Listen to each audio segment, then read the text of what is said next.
bienvenue sur ma chaîne. Alors, j'espère que vous allez bien. Moi, j'ai un petit peu froid. J'ai mis la veste. Voilà, j'ai suivi les conseils de Nono l'embrouille. Je me suis mis le petit... C'est trop méchant, ça. C'est comme un plaid, vous savez. C'est trop bien. En fait, c'est un plaid. Avec des manches et une capuche. C'est trop bien. Ça tient trop chaud. Donc, aujourd'hui, je vais faire d'hiver, du coup. Oui, parce que j'ai fait une liste avec des numéros, vous voyez. Et puis, du coup, je me suis retrouvée encore sur faits divers. Donc, on va faire faits divers. Donc, je vais d'abord commencer par l'international, parce que du coup, il y en a que. Et après, je vais enchaîner sur la France. Nous allons commencer. Ouais, je suis en folie. Ben ouais, j'ai plus mes douleurs. Donc, du coup, je redeviens un peu comme j'étais avant. C'est-à-dire pas trop tranquille. Et ben, c'est super. Alors, Pays-Bas, le point.fr. Prison ferme pour s'être collé au tableau de Vermeer. Ah ben alors, celle qui ressemble à rien à notre ministre de la Culture. Ouais, je suis un peu masculine, mais elle est pas du tout féminine. Ah non, mais c'est Belloubet, voilà, elle fait partie des Belloubet. Les deux militants écologistes qui s'étaient collés à la vitre du tableau La jeune fille à la perle ont écopé de 2 mois de prison. Oh, mais vous vous rendez compte, en vérité? Tout ça pour s'être collé à une vitre. 3 hommes de nationalité belge de 45 ans et de 42 ans s'étaient collés la semaine dernière avec de la colle forte sur la vitre protégée. Oui, bon, ça va aller, un peu d'eau chaude. Au musée Mauritshuis de La Haye. Aucun dommage n'a été découvert sur le tableau. Ouais, il y avait une vitre. Choquant pour de nombreuses personnes. Attention, l'acte a été choquant. Les tournesols de Van Gogh, eh ben voilà, mes fameux tournesols, à la National Gallery de Londres et d'autres ont été enduits de purée de pommes de terre, la vitre protégeant les meules. Un tableau de Claude Monet en Allemagne. De la purée de pommes de terre sur une vitre. Mais non, mais j'hallucine. Tu veux dénoncer quelque chose, pourquoi tu vas pas en Guyane sauver les pauvres indigènes empoisonnés par les orpaillages? J'ai cherché le mot. Pourquoi tu vas pas là-bas, hein, dénoncer le changement climatique, la forêt, les animaux qui sont tués, brûlés vifs, découpés à la tronçonneuse? Pourquoi tu vas pas sur le terrain? En fait, pourquoi tu vas mettre de la purée sur une vitre? Les terroristes de Rima Abdul Malak. Ah ouais. Truc de fou. Le Figaro.fr, mère retrouvée, mère M-A-I-R-E, retrouvée dans un champ avec les mains et les talons cloués, le soufre et le soupçon. J'ai lu ça, non, je l'ai pas lu d'ailleurs, mais quand j'ai vu ça, j'ai dit putain, c'est quoi l'histoire? Un élu de la Manche dit avoir été agressé de cette façon. Ah d'accord, ok, c'est lui qui le dit, d'accord. Déjà soupçonné de délit imaginaire. Ah ouais, il a 95 ans. La commune déléguée de 40 ans, les Marais, d'à peine 500 âmes. Je les plais. Franchement, je les plais. Ressemble à ces milliers de villages français devenus des zones dortoirs. Ah, aussi, d'accord. Survivant essentiellement des subsistes de différents millefeuilles territoriaux. Ah ouais. Ah ben bon, on n'a pas la suite. Non, non, mais un truc de fou. Oh, le mec. Ouais, en fait, il s'est fait il s'est automutilé.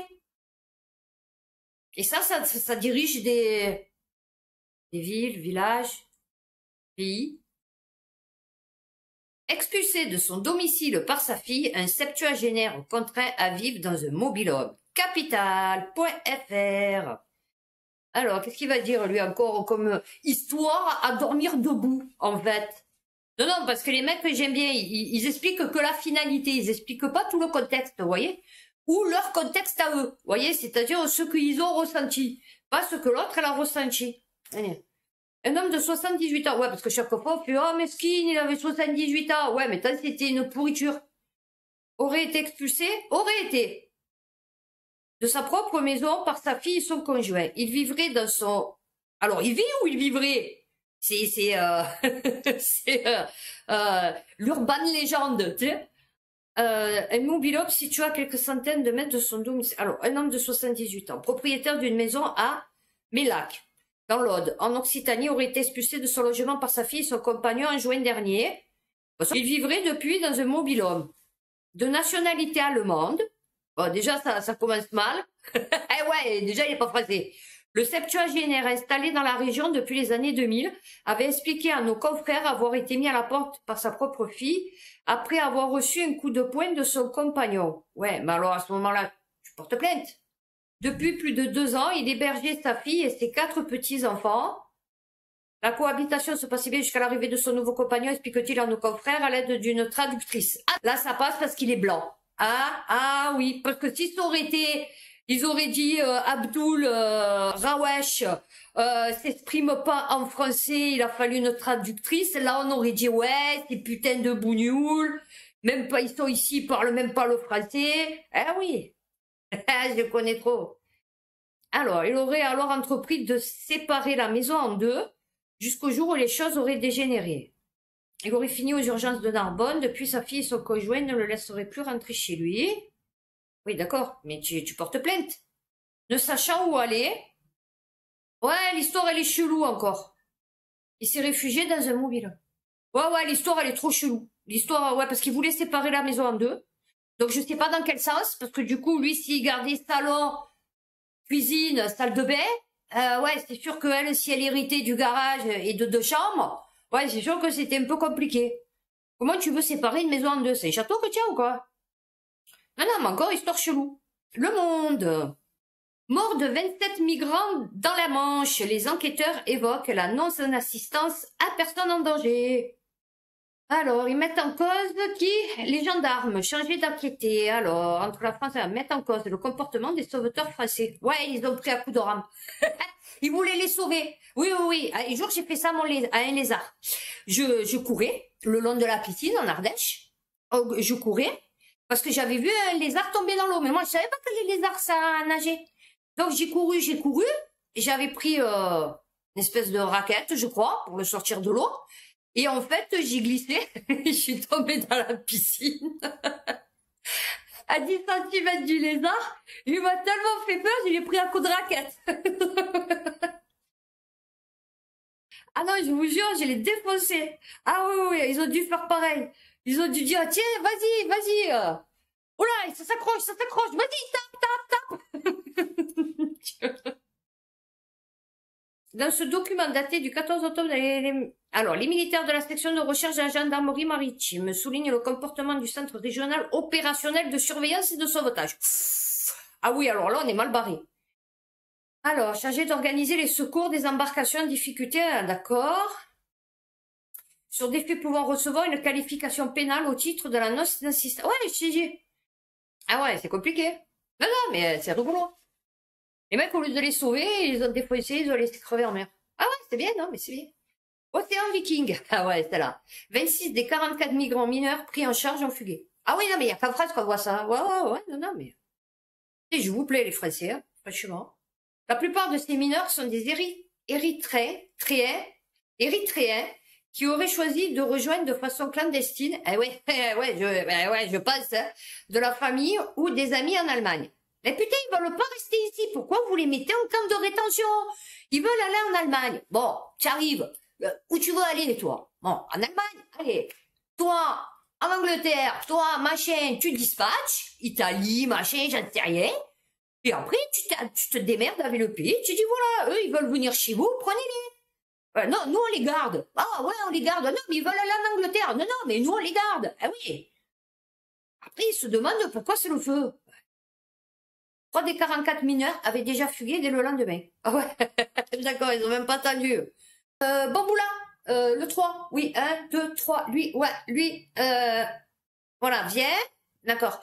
Alors, toi, ok, va à droite. C'est normal qu'il soit parti en courant? Non, parce que je sais pas, je lui ai dit d'aller à droite. Et il est parti à gauche en courant. Ah ben, on le raye alors, d'accord. Ok. Bon, ben voilà, donc on n'a plus que 18 mineurs, hein. Donc, non, mais c'est magnifique. Vive la France. Nice, l'IGPN saisit après un pot de départ à la retraite entre policiers qui dégénèrent et fait un blessé. Ah ouais, ils sont top, la police. Bon, Comme ils sont au top. On crée rien avec eux. Oh ouais, non, non. Moi, je vous dis combien de fois on s'est retrouvé avec des complètement défoncés qu'on se caguait dessus parce que des fois, ils nous chopaient, mais juste contrôle, hein, parce que celui qui conduisait, c'était un arabe. Donc effectivement, une blanche avec un arabe, un sarrasin sur un scooter, quand il l'a enlevé, tu vois, enfin, je sais pas. Et donc du coup, il nous arrêtait, il nous faisait des contrôles, ils étaient éclatés mortels.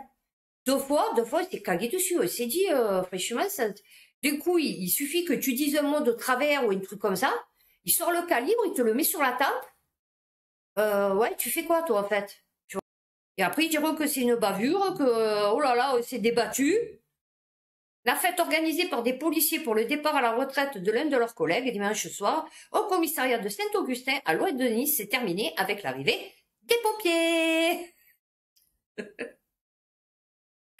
Un fonctionnaire, membre de la compagnie départementale d'intervention. Alors, vous savez, maintenant, ça, la crédibilité, elle a baissé. Vous voyez, quand ils vous disent, ouais, il y a eu une intervention de la compagnie d'intervention départementale, tu te dis, oh, ouais, a été gravement blessé à la main en manipulant un artifice et a dû être opéré. Ah, d'accord. En fait, c'est parce qu'il était tellement défonce qu'en fait, il a pas lâché le pétard. D'accord. Il a allumé, il est resté comme ça, avec le pétard à la main. D'accord. Jusqu'au moment où ça a explosé. Et comme ça, il se serait mis un peu dans la peau des gilets jaunes. Hein? Voilà, non, je croyais qu'il s'était blessé entre eux, moi. Qui, genre, balle trappe ou je ne sais rien, tu vois. Il s'agirait d'un mortier d'artifice. Particulièrement craint par les forces de l'ordre lorsqu'ils sont utilisés dans les émeutes urbaines. Ah ben là, ils se sont émeutés tout seuls. Ah oui, ces engins sont interdits à la vente. Ah ouais, donc on se demande comment ça se fait qu'il en avait un. Dimanche soir, l'artifice utilisé en cours de la fête aurait explosé lors de son allumage, blessant très sérieusement deux doigts du policier. Le mec, il avait un mammouth dans la main. Une T-Rex versus Jurassic Park. Ah ouais, non, non, il avait un truc énorme. Allez, on enchaîne sur un truc un peu plus rigolo. Marseille, il va chez son ophtalmologue pour faire vérifier ses lunettes. Il ressort aveugle. Eh ben, vous savez que ça, c'est ce qui est arrivé à ma tante. Et pas ça, mais son ophtalmo, parce que ma tante, elle a la maladie de Horton. Bon. Et en fait, elle, ça lui attaque les yeux. Enfin bon, je sais rien. Et donc, là, ils avaient réussi à lui calmer depuis des années sa maladie. Et en fait, elle a voulu se faire mettre les implants. Et donc, sa cataracte ou je sais pas quoi, fait bon.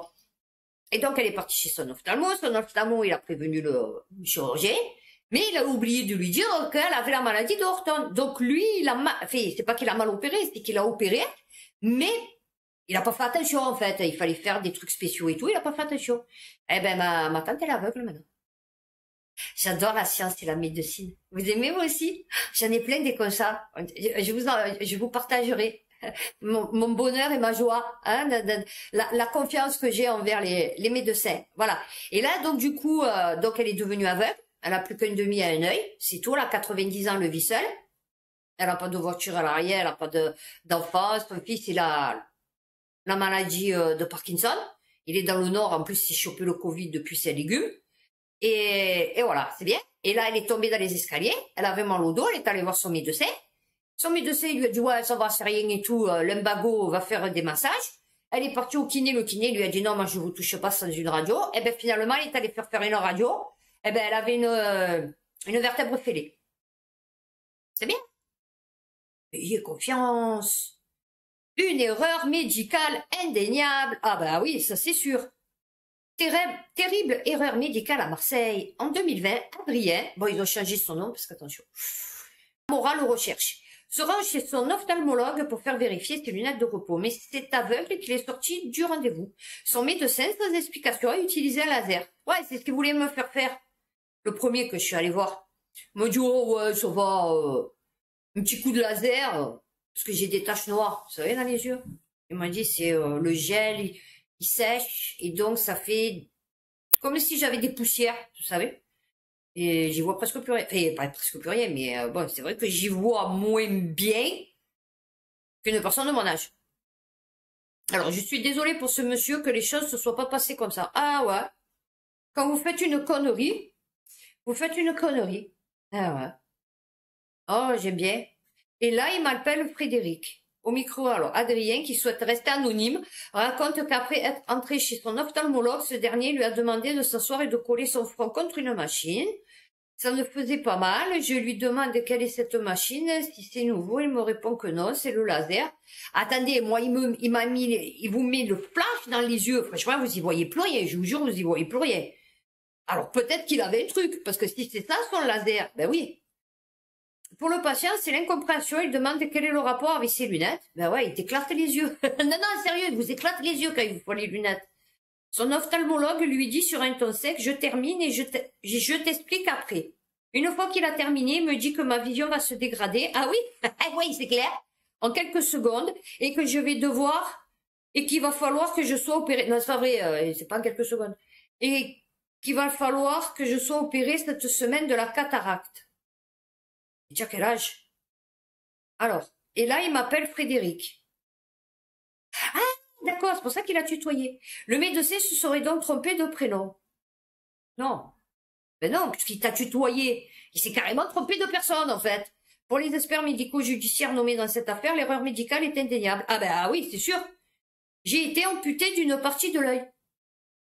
10 minutes après avoir été traité au laser, j'ai perdu la vue. Explique la victime qui est passée par 2 opérations pour retrouver partiellement l'usage de ses yeux. Je ne suis plus non-voyant, mais je survis. Ouais, tu es plus non-voyant, mais tu n'es pas voyant, en fait. Ouais, tu es entre les deux. Ah ouais, c'est le seul qui est entre le voyant et le non-voyant. Qu'est-ce que tu es? Ben, je suis ni voyant, ni non-voyant, en fait. D'accord. Ah non, mais c'est un truc de... Non, mais ça, c'est encore... C'est une erreur de ma part, je ne suis pas un menteur, je l'ai reconnu auprès de l'expert, affirme le médecin. Ouais, non, mais sérieux, ils vous mettent un flash. Quand vous sortez de là, vous mettez un moment avant de revoir, hein, moi je vous le dis. Hein. Donc peut-être c'est ça en vérité, hein, qui s'est pris dans la tronche lui. Le laser. Comme Darvardor. Je suis ton père. Ouais, non, mais je me fais des délires comme ça des fois. 10. Un étranger qui devait quitter le territoire condamné pour avoir tailladé la joue d'un étudiant. Un Algérien de 21 ans, à qui la préfecture avait délivré une obligation de quitter le territoire français, a violemment agressé un étudiant qu'il voulait voler mardi. Il a été condamné mercredi à 3 ans de prison. Ah ben là, c'est sûr qu'il repartira pas.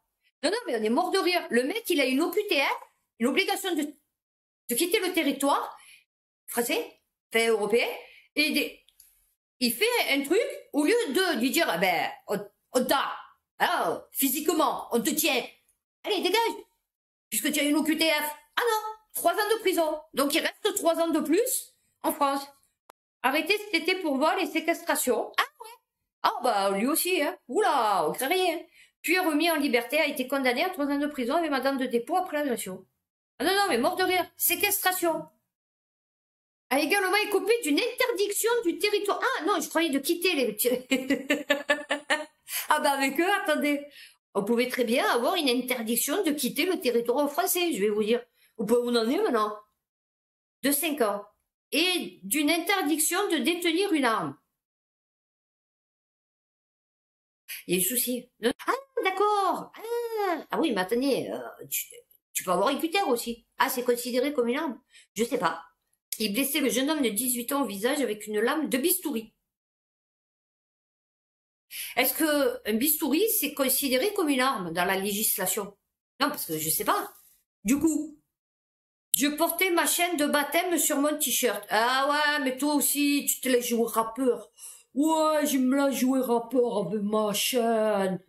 Le truc, il devait être comme ça, tu sais. Il a voulu me la prendre. Ah ouais, mais mon chéri, il faut pas. Nice, putain. Il était convoqué par la justice en mars. Ah ben, tu vois, voilà. Non, mais je vous dis, merveilleux. Vive la France, ses valeurs. Un homme poignardé à mort dans la rue. La victime n'a pas pu être immédiatement identifiée.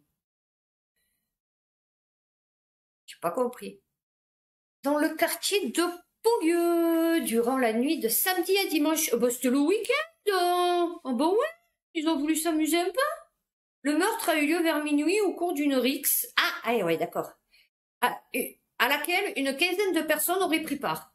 La victime... Ah oui, d'accord. Donc, en fait, 2 bandes de rivales qui se sont défoncées, comme on voit sur les réseaux sociaux, à coups de barres de fer, de couteaux, Et en fait, bon, ben lui, ça a été celui qui est resté quand les autres ils sont partis. Ah ouais. Elle est finalement décédée. Ah, cette dernière n'a pas pu être identifiée. C'est une fille. Oula, ah ouais, elles sont chaudes les filles maintenant. Les policiers ont procédé à des constatations sur place. Oh ben vous me prenez mon ex-belle-sœur. Elle vous prend un mec, elle vous le défausse. Mais vous savez ce que ça veut dire, elle vous le défausse. Elle vous le défausse. Coup de tête. Elle vous le défausse, le mec. Et pourtant, elle est plus petite que moi. Un homme tué par balle au début du mois. Il y a 3 semaines au Mans, un homme de 37 ans a été abattu dans le quartier des Sablons. Et ils ont toujours pas les commanditaires. Eh ouais, eh non, ils retrouvent jamais personne. Ils se téléportent, les mecs. Bouches-du-Rhône, une usine Lafarge à l'arrêt pour avoir été dégradée par des militants écologistes. Non de rien. Qu'est-ce qu'ils ont fait? Ils se sont collés sur quoi, là? Alors, sur les installations, bâtiments et véhicules. D'accord? D'une violence inédite. Alors, attendez. Des bureaux ont été endommagés, des ateliers dégradés, des engins de chantier incendiés. Ah ouais, quand même, hein. Un tableau électrique et des câbles sectionnés. Ah ouais, ils étaient hargneux, ceux-là. Les cheminées crachent toujours leur venin. Les fours qui ont été ciblés, longtemps alimentés par des déchets industriels et des pneus, sont aujourd'hui le symbole du greenwashing. Bouc-Bel-Air. Ah ouais, de toute façon, eux, c'est Tchernobyl chez eux, là-bas. Si vous y allez, déjà d'entrée, ça fait comme dans les films d'anticipation, vous savez. Vous êtes sur Marseille, vous arrivez Bouc-Bel-Air, et puis je sais plus quoi, là. Après, là où il y a toutes les usines, d'un coup, il y a un mur, vous savez, de changement de couleur du ciel. Vous voyez, c'est bizarre. Tu passes dans du bleu, pas top, à du violet, limite fluo. Tu vois le ciel? Oui, non, mais c'est hallucinant. Pourtant, là, c'est magnifique, hein. Vous enlevez ça, le paysage, il est magnifique, hein. Mais bon, c'est des cailloux et de la garriga, mais je veux dire, c'est magnifique. Marseille, exclu du collège et tire sur un surveillant. Bah ouais, écoute, ma foi, attends. Il était frustré, le pauvre petit. 13 ans, voilà. Au niveau d'une oreille. Oula, ah oui. C'est un fusil à air comprimé. Bon, c'est sûr que ça fait mal, hein, un plomb. Mais ça va, je croyais que... Pour les majeurs, c'est airsoft, généralement de parfaite imitation capable de tirer des petites billes. Oui, fait bon, reste des plombs, fait, c'est pareil. Ils sont considérés comme... Ah ben ça, tu te le prends dans l'œil, tu es aveugle, hein. Moi je te le dis. Ça va jusque-là. Le truc, il va jusque-là, tu vois. Ah oui. Alors, le SAMU conclut à une angine. Il refuse de se déplacer. Le jeune médecin était à plein AVC. Hein? Alors, il vient d'être affecté dans un nouveau service. Alors, le mec, il est trop content. Du coup, il s'est fait une crise cardiaque. Bon, il a mal aux jambes, machin et tout. Il se dit, putain, j'ai un problème. 20h30, alors plus possible, il compose le SAMU. Au bout du fil, le régulateur ne comprend pas les quelques mots qu'Anthony tente de prononcer. Il s'impatiente et lui demande de lui passer quelqu'un. Si vous habitez dans un appartement, allez frapper chez un voisin. Le mec, il est à moitié mort par terre, il est en train de mourir. Tu veux qu'il aille chez... Non, mais des fois, ça c'est comme une fois, j'ai appelé les Condés. J'étais jeune, hein. Et parce que j'entendais du bruit dans le grenier. Et le mec, il me dit, je dis bonjour, voilà, j'entends du bruit. Il me dit oui, il me dit, est-ce qu'il y a de la peinture, de la poussière qui tombe du plafond? Alors, du coup, je m'énerve, vous voyez, et je dis, alors attendez, déjà, premièrement, j'ai un faux plafond. Donc déjà, pour voir de la poussière et de la peinture tomber, il faudrait que déjà, il n'y ait pas un obstacle entre moi et le plafond. J'ai dit, ensuite, deuxièmement, vous croyez que j'ai un plafond comment? Il est défoncé ou quoi, mon plafond, pour qu'il y ait de la poussière et de la peinture qui tombe? Vous entendez pas, le mec, tu crois que quoi? Il fait des claquettes ou quoi? Non, mais mort de rire, il n'y a pas de la poussière. Ouais, non, mais ça, c'est des trucs de con, ça. Il a trop flippé. Du coup, j'avais 4 voitures de civils devant chez moi. Ah ouais, non. Mort de rire. Mort de Justine Vérac, viol, déchaînement de violence, pas de drogue. Ce que révèle l'autopsie du corps de la jeune Lotoise. C'est pas un fratricide, ça? Y a pas Zemmour? Hein, Lucas? Oh, c'est Lucas! Non, Oli! C'est Lucas! Putain, c'est une goule! Oh! J'ai pas une bougnoule? Déchaînement de violence et mort par strangulation. Ah non, mais là, c'est pas un francocide. Ah non. Compatible avec un viol. Ah oui, non. Voilà. Hein, là, Zemmour, on l'a pas entendu, hein. Ah, il me dégoûte, ce mec. Je sais même pas les gens, comment ils font pour suivre des mecs comme ça. Comme Mélenchon, comme le gouvernement, comme tous.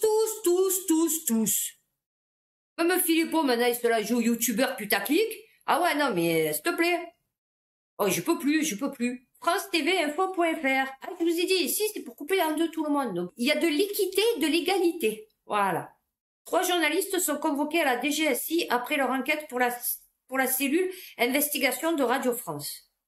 Benoît Colomba, Jacques Monet et Geoffrey Livolzi sont convoqués par la DGSI après la publication d'une enquête sur des soupçons de trafic d'influence au sein de l'armée française. Ah ouais? Putain, déjà qu'il n'y a plus des gueux qui veulent le faire, ça. Si en plus tu dis que tous ceux qui y sont, c'est tous des tordus, des perverses, narcissiques, agresseurs sexuels et fait toute la crème, quoi, hein, de la société française, ouais, ça va être compliqué, hein. Révélation de l'identité d'un membre des unités des forces spéciales après la publication d'un article sur les affaires d'Alexandre Benalla. Eh ouais. Ah, le gouvernement, il veut pas ça. Oh. Exemplaire, le gouvernement, dit, oh. Il y en a aucun qui est poursuivi en justice. Aucun dossier. Aucun fait de malversation. Bah, non. Ah, et ça, morte de rire. Ah, encore que je vais la garder pour la fin. Comme ça fera le truc de fin. Allez, hop. Parce que c'est rigolo. C'est elle que je vais vous rappeler. Je vais vous rafraîchir la mémoire de poisson rouge. Ah oui, les Français, ils ont une mémoire de poisson rouge. Leparisien.fr. Homme suspecté de vol et lynché à mort à Nice, on a franchi un stade. Eh ouais, qu'est-ce que je disais la dernière fois? Hein? Que je disais, il faut pas se faire justice soi-même parce que du coup, on ne sait pas ce qui peut arriver. En fait, t'es pas censé reconnaître la personne. Surtout toi, Français, aux États-Unis, ouais, ils te font des portraits robots, je vous jure. Ben, je regarde Discovery Investigation. Les mecs, oh, ils vous font des portraits robots. C'est hallucinant, quoi. Le mec, c'est la photo du mec, quoi. Nous, ici, putain, le mec, c'est un noir. Ils vont te dire c'est un arabe. Ils vont te dire, ouais, il avait les cheveux avec des locks, alors qu'en vérité, il avait le crâne rasé. Ah ouais, nous, mais alors, on n'est aucun rapport avec la justice, aucun rapport avec la choucroute, hein. Ah oui. Des victimes ou proches des victimes tentent de se faire justice eux-mêmes. Ah ouais. C'est ça, un père de famille qui tabasse un jeune qui aurait agressé sa fille à Rouen. Eh oui, qui aurait, voilà, c'est ça, l'histoire que je vous ai racontée. Et l'autre là, l'avocat Pierre Gentillet, j'ai vu sur TV Liberté, ouais, parce que je regarde tout.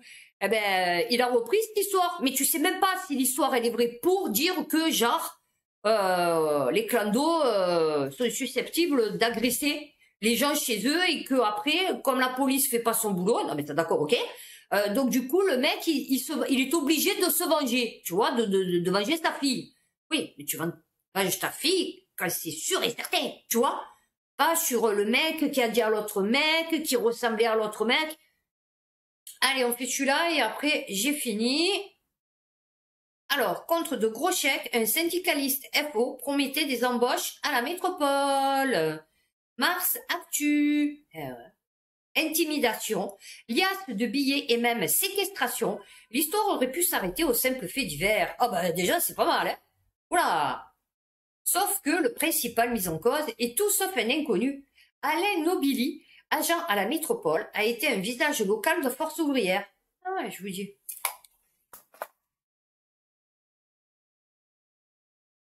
Et si je pète la souris de mon fils, ils vont me tuer. Déjà j'ai pété la mienne. Donc ça va. J'avais peur d'envoi cassé. Ah oui, ça vient de notre monde, ça truc, elle s'allume et tout, donc, si je casse sa souris, elle va pas être content. Ah, Rivoire Carré. Eh ben, l'ancienne usine de fabrication de pâtes. Eh oui, ancienne, c'est bien ça. Devenu le siège de la direction de la propreté urbaine. D'accord. Je ne savais même pas. Alors, ils clament leur contrat de travail pour rejoindre l'établissement public. Leur objectif, travailler au balai ou à la benne, soit comme cantonnier. D'accord. Moi, j'ai pas la suite. Non, mais c'est bien. Et donc, il lui disait, sûrement, bah, écoute, tu me donnes 600 €, et puis demain, tu conduis la benne. Ah oui, parce qu'ici à Marseille, c'est comme ça. Ah ouais. Non, mais c'est bien, Force ouvrière. Il défend les travailleurs. Oula, ah oui, il s'investit à fond, le mec. Non de rien. Et on va finir donc par celui-là, parce que celui-là, super rigolo. Non, parce qu'il faut se rappeler qui c'est la préfète. Qu'est-ce qu'elle a dit, la préfète de police de Marseille? Enfin, de Marseille. Marseille, quand la préfète de police se fait voler son sac à Paris. Attrapé quelque temps plus tard, le voleur, qui se dit israélien, Avec. Ah ouais? Ah bon? Les Israéliens volent maintenant? C'était déjà fait remarquer sur des caméras de surveillance lors des séminaires de l'OTAN à Paris. Ah, d'accord. Au cours duquel il avait dérobé l'ordinateur. Ah, c'est un klepto, mais vous savez, comme les serial killers, vous savez, qui gardent des fétiches. Ouais, c'est ça. Qui gardent des fétiches, vous savez, des cheveux, des oreilles, des dents, des doigts, vous savez. Ben, lui, il allait dans les méchants trucs et, ou les préfets, les trucs comme ça, et il volait un truc de là-bas. Et après, il devait dire, ouais, tu as vu, ça, je l'ai volé, j'étais là-bas, il y a des gars qui arrivent vu, comme d'hab. Alors, authentique barbouzerie ou affaire de droit commun. Et elle avait dit que, à Marseille, c'était de la faute des consommateurs s'il y avait des dealers. Voilà. Et là, elle va dire quoi? Non, non, parce que moi j'aime bien. Et là, elle va dire quoi? Que c'est à cause des Israéliens s'il y a des voleurs? Non, parce que du coup, voilà. Bon, écoutez, on va terminer là-dessus. Donc, j'espère que cette vidéo vous aura plu. Prochaine vidéo bientôt. Ouais, je me rappelle plus de ce que je vais faire. Et bah voilà. Donc, d'ici là, bon, écoutez, prenez soin de vous, faites attention à vous. Et puis, à bientôt pour une prochaine vidéo.